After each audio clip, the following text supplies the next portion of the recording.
I do, and that's it. But we should go into this considering the implications, which are that lithium is required in an awful lot of what are called renewable technologies. But I'm going to start with what's happening in London at the moment, which is the Breakthrough Energy Summit.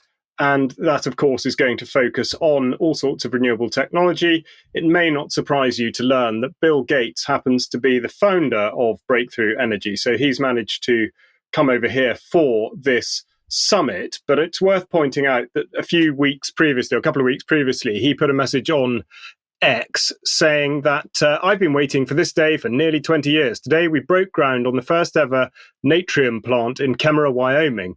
This next generation nuclear power plant is a big step towards safe, abundant, zero carbon energy.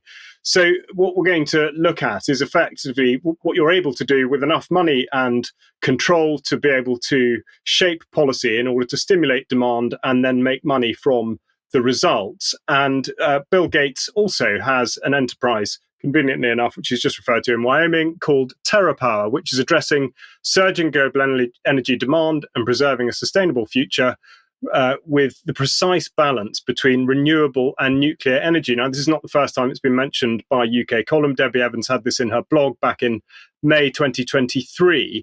But the significant development here, as far as Gates is concerned, are severalfold. First of all, on the business case, we've got the former Department for Business, Energy and Industrial Strategy forecasting an enormous upsurge in nuclear power capacity and therefore demand for construction and capacity over the next few years up to 2035. So it's good timing from Bill Gates there. But the next thing to point out, of course, is that there is a health element to this.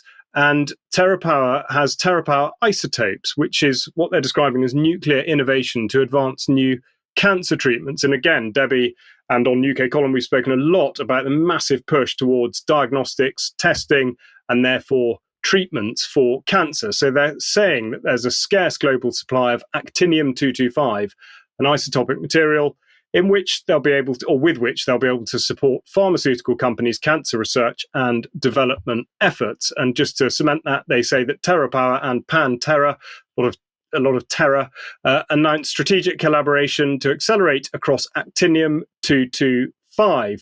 So again, good timing, because Macmillan Cancer Support show that there is a forecast.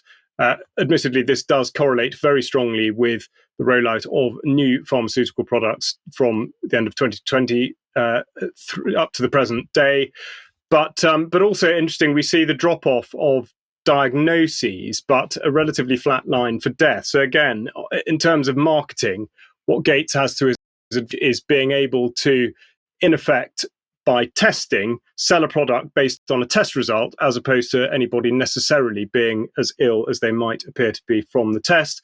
But just finally, we go to AstraZeneca, and they have announced that they have acquired just this month, June 2024, Fusion. And Fusion is part of AstraZeneca's oncology portfolio, with the addition of Fusion Pipeline of radioconjugates, including their most advanced program, a potential new treatment for patients with metastatic castration-resistant prostate cancer, and brings new expertise in pioneering research and development, manufacturing, and supply chain capabilities in actinium-based radioconjugates to AstraZeneca. So there we go. That's the whole circuit closed effectively by organizations like Terrapower, who are able to stimulate demand for such energy technology by shaping the policy, because they give the right amounts of money to the right organizations, and therefore we're driven down a renewable and nuclear channel. Then demand opens up for nuclear, and they have a sort of health derivative.